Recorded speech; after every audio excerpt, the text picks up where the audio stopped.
السلام علیکم و رحمت الله و برکاته. برادران ان شاء الله که همه کسی صحت خوب و سلامت. باور کنین یک نیم ساعت یک ساعت پیشتر یک نوار تماشا کردیم. میگن در وحدت یعنی در دره رومید سیل آمده یک چند نفر شسته برده. از نوار میگذاریم اگر که ببینین همین حقیقت داشته باشه، اگر که همین در اصل دره رومید باشه خودت کمیته را بنویسین.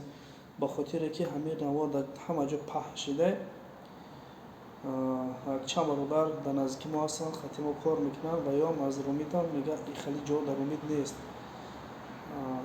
مقصد ما چیه که برادرها پیش خودتون دروغ و حیله و نرنگ نسازین. اول یک چیز عمیق کنین.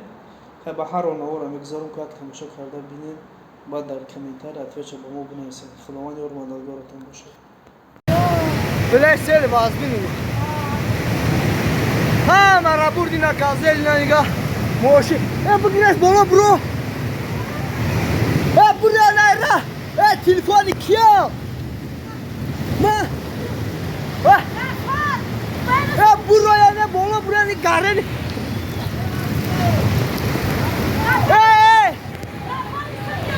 یعنی بسته بایی تا اومدم ایسی بیا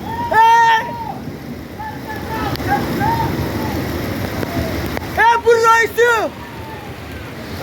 کش نیا هیچی آفت نیا شیدی بابا آی پری یخی واه بالله امو سیدی دوری آرمه را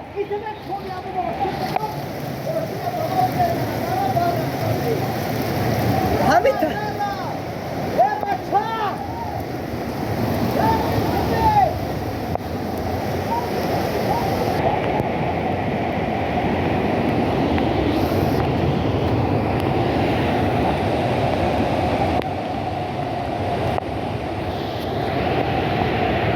این سایفلار عمیق میبرم موشیشا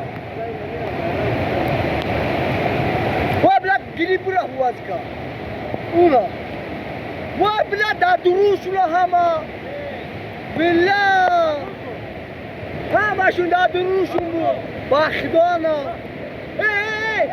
برو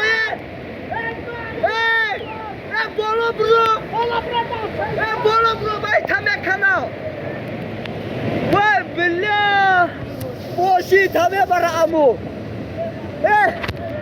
بالا برا کی تمه کنه بیا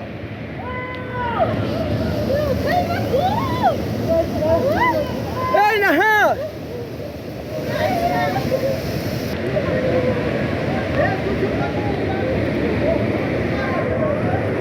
بالله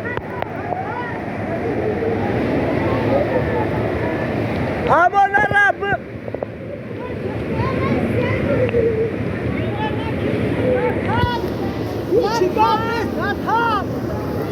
بله او سایفلا یا حیف شدنه او سایفلا حیفی با ماشینش همش اگری برا مخصوص آروشا سایفلا را با ماشینش گیری برا سایفلا را با ماشینش گیری برا سایفلا یا را گیری برا کارچیا بابا یا ماشین خطابه کشی